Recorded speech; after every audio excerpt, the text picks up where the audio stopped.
Praise the Lord. എല്ലാവർക്കും സ്നേഹവന്ദനം. ഇന്നത്തെ വചന പഠനം സ്നാനത്തെക്കുറിച്ചുള്ളതാണ്.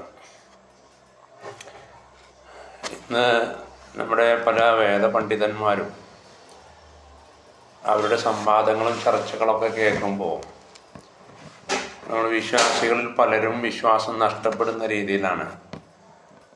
കാരണം ഇന്ന് സോഷ്യൽ മീഡിയയിലൂടെ നമ്മൾ അനവധി സംവാദങ്ങൾ, ഡിബേറ്റുകൾ, അതുപോലെ പല രീതിയിലുള്ള തർക്കങ്ങളൊക്കെ കാണുമ്പോൾ ഇന്ന് നിലവിലുള്ള വിശ്വാസികൾ പലരും അവർക്ക് പല സംശയങ്ങളൊക്കെ ഉളവാകുന്നുണ്ട്. അതിൽ ഇന്ന് വേദപണ്ഡിതന്മാരെന്ന് പറയുന്ന പലരും ഒരഭിപ്രായ ഐക്യത്തിൽ വരുന്നില്ല. ഇന്ന് സ്നാനത്തെക്കുറിച്ചാണ്, സ്നാനം എങ്ങനെ നടത്തണം എന്നുള്ളത്. ഇന്ന് പരക്കെ നമ്മൾ കാണുന്ന സ്നാനം കത്തോലിക്ക സഭകൾ, നാമധേയ ക്രൈസ്തവ സഭകളും പെന്തക്കോസ്ത് സഭകളൊക്കെ 90% ആളുകളും പിതാവിൻ്റെയും പുത്രൻ്റെയും പരിശുദ്ധാത്മാവിൻ്റെയും നാമത്തിൽ സ്നാനം കഴിപ്പിക്കുന്നു. ഇനി മറ്റൊരു വിഭാഗം യേശുവിൻ്റെ നാമത്തിൽ സ്നാനം കഴിപ്പിക്കുന്നു. രണ്ടിനും വചനപ്രകാരം തെളിവുകളുണ്ട്. ഒന്ന്, യേശു മത്തായി സുവിശേഷം 28 പറയുന്നു, പിതാവിൻ്റെയും പുത്രൻ്റെയും പരിശുദ്ധാത്മാവിൻ്റെയും നാമത്തിൽ സ്നാനം കഴിപ്പിക്കുവാൻ. യേശുവിൻ്റെ നാമത്തിൽ സ്നാനം കഴിപ്പിക്കുന്നവർ അപ്പസ്തോല പ്രവൃത്തി ആധാരമാക്കി 2-ാം അധ്യായം, 10-ാം അധ്യായം, 19-ാം അധ്യായം അവിടേക്ക് യേശു ക്രിസ്തുവിൻ്റെ നാമത്തിലുള്ള സ്നാനം നടത്തിയതായിട്ട് കാണാൻ കഴിയും. എന്നാൽ ഈ രണ്ട് സ്നാനങ്ങളും പൂർണ്ണമല്ല എന്നുള്ളതാണ് വചനം പഠിക്കുമ്പോൾ. ഈ രണ്ട് സ്നാനങ്ങളും വചനപ്രകാരം തന്നെയാണ്, പക്ഷേ അതിൻ്റെ ശരിക്കുള്ള ആ അർത്ഥം മനസ്സിലാക്കാതെയാണ് സ്നാനങ്ങൾ. യേശു പഠിപ്പിച്ചു, അപ്പസ്തലന്മാർ ചെയ്ത് കാണിച്ചതാണ് സഭയുടെ അടിസ്ഥാനപരമായിട്ടുള്ള കാര്യങ്ങൾ.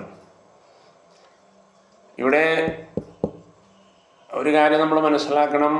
ഇപ്പോൾ പിതാവിൻ്റെയും പുത്രൻ്റെയും പരിശുദ്ധാത്മാവിൻ്റെ നാമത്തിൽ ഒരാൾ സ്നാനപ്പെടുത്തുമ്പോൾ പിതാവിൻ്റെയും എന്ന് പറയുമ്പോൾ ജഡപ്രകാരം ഒരു പിതാവുണ്ട്. ഏത് പിതാവാണെന്ന് അവിടെ പറയുന്നില്ല. പിതാവിൻ്റെയും പുത്രൻ്റെയും, എന്നെ സംബന്ധിച്ച് ജഡപ്രകാരം ഒരു പുത്രനുണ്ട്. അപ്പോൾ ഏത് പുത്രനാണെന്ന് വരുന്നില്ല, പരിശുദ്ധാത്മാവിൻ്റെയും. അത് പിന്നെ കറക്റ്റാണ്, പരിശുദ്ധാത്മാവിൻ്റെയും. പക്ഷെ വീണ്ടും അവിടെ ഒരു പ്രശ്നം, നാമത്തിൽ എന്ന് പറയുമ്പോൾ നഴ്സറി സ്കൂളിൽ പോണ ഒരു കുട്ടിയോട് ചോദിച്ചു, പപ്പയുടെ പേരെന്താണെന്ന് ചോദിച്ചു. അപ്പോൾ കുട്ടി പറഞ്ഞു പപ്പ. മമ്മിയുടെ പേര് ചോദിച്ചോ മമ്മി. അത്രേ കുട്ടിക്ക് അറിയുള്ളൂ. എന്ന് പറഞ്ഞതുപോലെ നമ്മൾ പിതാവിൻ്റെയും പുത്രൻ്റെയും പരിശുദ്ധാത്മാവിൻ്റെയും നാമത്തിൽ എന്ന് പറയുമ്പോൾ ഒരു പൂർണ്ണത വരുന്നില്ല. രണ്ട്, യേശുവിൻ്റെ നാമത്തിലുള്ള സ്നാനം.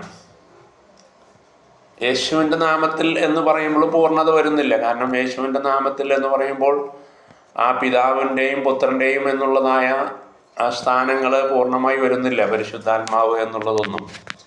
കാരണം യേശുവിൻ്റെ നാമം എന്ന് പറയുമ്പോൾ പല യേശു ഉണ്ട്. മാത്രമല്ല അതിലും പൂർണ്ണത വരുന്നില്ല. എന്നാൽ നമ്മൾ വചനത്തിലേക്കൊന്ന് നോക്കണം. ഇന്ന് നമ്മൾ സ്നാനപ്പെടുത്തുമ്പോൾ മത്തായി സുവിശേഷം 28-ന്റെ 18 മുതൽ വായിച്ചിട്ടാണ് നമ്മൾ പറയുക. പക്ഷേ 18 മുതൽ വായിച്ച് 19 മുതലേ ആളുകൾ വ്യാഖ്യാനിക്കാറുള്ളൂ. 18-ാം വാക്യം അത് വളരെ മനഃപൂർവ്വമായിട്ട് അത് അങ്ങോട്ട് മാറ്റിക്കളയും. ആ 18-ാം വാക്യത്തിലാണ് കാര്യങ്ങളുടെ ഉള്ളടക്കം ഇരിക്കുന്നത്. യേശു പറയാണ്, സ്വർഗത്തിലും ഭൂമിയിലും സകല അധികാരവും എനിക്ക് നൽകപ്പെട്ടിരിക്കുന്നു. അപ്പോൾ സകല അധികാരവും എന്ന് പറയുമ്പോൾ അതിനു മുകളിൽ പിന്നെ ഒരു അധികാരമില്ല. സ്വർഗത്തിലും ഭൂമിയിലും സകല അധികാരവും തനിക്ക് നൽകപ്പെട്ടിരിക്കുന്നു. അപ്പോൾ തനിക്ക് മുകളിൽ ഒരു അധികാരം ഉണ്ടെങ്കിൽ അങ്ങനെ പറയുകയില്ല എന്ന് നമുക്ക് സാമാന്യം ഊഹിക്കാവുന്നതേ ഉള്ളൂ. അപ്പോൾ തനിക്ക് മുകളിൽ ഒരു അധികാരം ഇല്ല എന്ന് പറയുമ്പോൾ തനിക്ക് മുകളിൽ ഒരു പിതാവ് ഇനിയില്ല. അപ്പോൾ പലരും ചോദിക്കും, നൽകപ്പെട്ടിരിക്കുന്നു എന്ന് പറയുമ്പോൾ ആരോ കൊടുത്തതല്ലേ? അങ്ങനെയാണെങ്കിൽ പറയുമല്ലോ എനിക്ക് മുകളിൽ ഒരു അധികാരമുണ്ടെന്ന്. അത് നൽകപ്പെട്ടിരിക്കുന്നു എന്ന് പറയുന്നത് 33.5 വർഷം താൻ ദൈവരൂപത്തിലിരിക്കെ വേഷത്തിൽ മനുഷ്യനായി ഈ ഭൂമിയിൽ വന്നു എന്ന ഫിലിപ്പിയ ലേഖനം 2-ാം അധ്യായം വായിക്കുമ്പോൾ. അപ്പോൾ അവിടെ പറയാണ്, സ്വർഗത്തിലും ഭൂമിയിലും സകല അധികാരവും എനിക്ക് നൽകപ്പെട്ടിരിക്കുന്നത്. അതുകൊണ്ട് നിങ്ങൾ പോയി പിതാവിൻ്റെയും പുത്രൻ്റെയും പരിശുദ്ധാത്മാവിൻ്റെയും നാമത്തിൽ സ്നാനം കഴിപ്പിക്കണം. സ്നാനം പൂർണ്ണത വരണമെങ്കിൽ യേശു പറഞ്ഞത് ആ സകല അധികാരവും നൽകപ്പെട്ടത് കൊണ്ട് പിതാവ് ആ അധികാരം തനിക്ക് തന്നെയാണ്. പുത്രനായുടെ വെളിപ്പെട്ടത് കൊണ്ട് പുത്രത്വവും തനിക്ക് തന്നെയാണ്.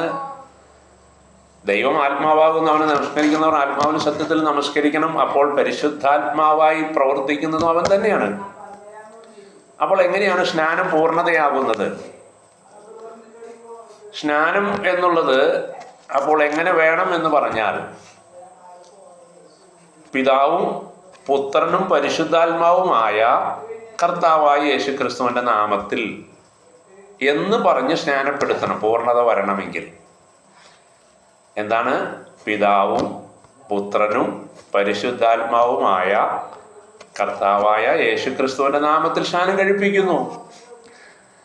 അപ്പോൾ അപ്പോസ്തലന്മാർ സ്നാനം കഴിപ്പിച്ചു. അവർ കർത്താവായ യേശു ക്രിസ്തുവിൻ്റെ നാമത്തിൽ.